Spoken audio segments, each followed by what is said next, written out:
Neurological examination for a herniated disc. Sensory, motor, and reflex deficits may be present along specific nerve root distribution. For example, if you have decreased sensation at the top of the foot, that means the L5 nerve root is involved. And if you have weakness of extension of the big toe, that also indicates L5 nerve root deficit. But there is no reflex that you can test for L5 nerve root.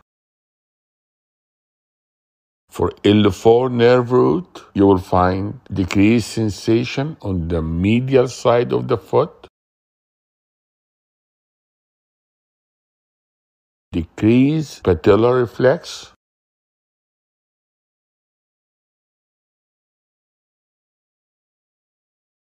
and weakness of dorsiflexion of the ankle because the tibialis anterior is L4 and L5.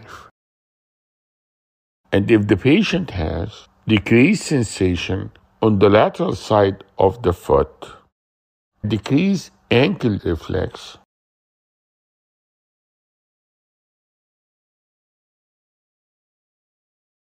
and weakness of plantar flexion of the foot, that means the patient have a deficit in S1 nerve root.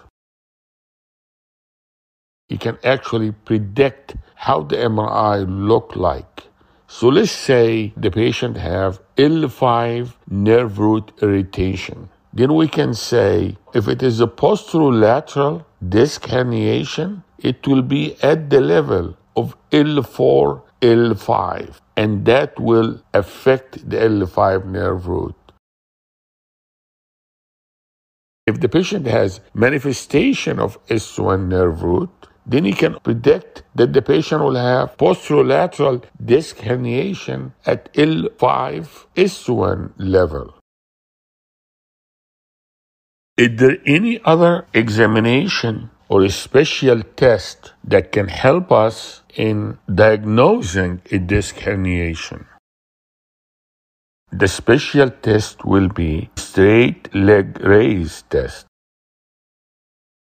So if you elevate the painful limb, it will cause radicular limb pain.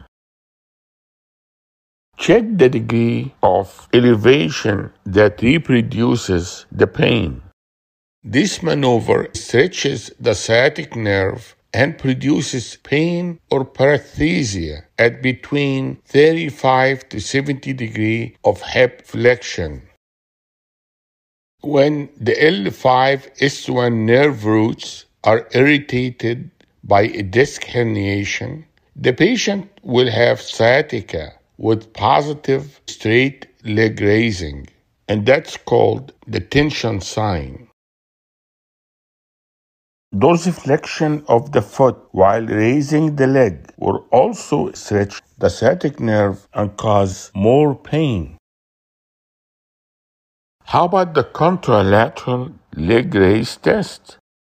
It is positive if elevation of the non-painful limb causes back and limb pain on the opposite side. What does it mean? It means that you have a sequestered or a large extruded herniated disc. The patient may have an axillary herniation, which is usually due to cephalad and medial migration of the disc fragment. During surgery, medial retraction becomes difficult and dangerous. Positive contralateral leg raise test is the most specific test for disc herniation. The straight leg raise test is the most sensitive test for success of the surgery. How about the femoral stretch test? It is a reverse of the straight leg raise test. So you try to do femoral nerve stretch or extension in a prone or lateral position will stretch the femoral nerve and will reproduce the pain in the L3 or L4 nerve root distribution. Is there any other hints which signal that the patient has a disc herniation? The patient will give a history of sciatica or radiculopathy. Leg pain is more than back pain. The pain is worse with sitting, sneezing, coughing, leaning forward, or with flexion. Painful lumbar flexion suggests discogenic etiology. The pain is better with rest and lying supine. Typically, pain that arises from a disc herniation will cause leg pain, tension sign, and a finding of neurologic deficit. Radicular pain is usually associated with paresthesia, numbness, sensory changes, or weakness in a dermatomal distribution. The sensory testing could identify if there is a dermatomal pattern of sensory dysfunction, which will suggest that there is spinal nerve root problem.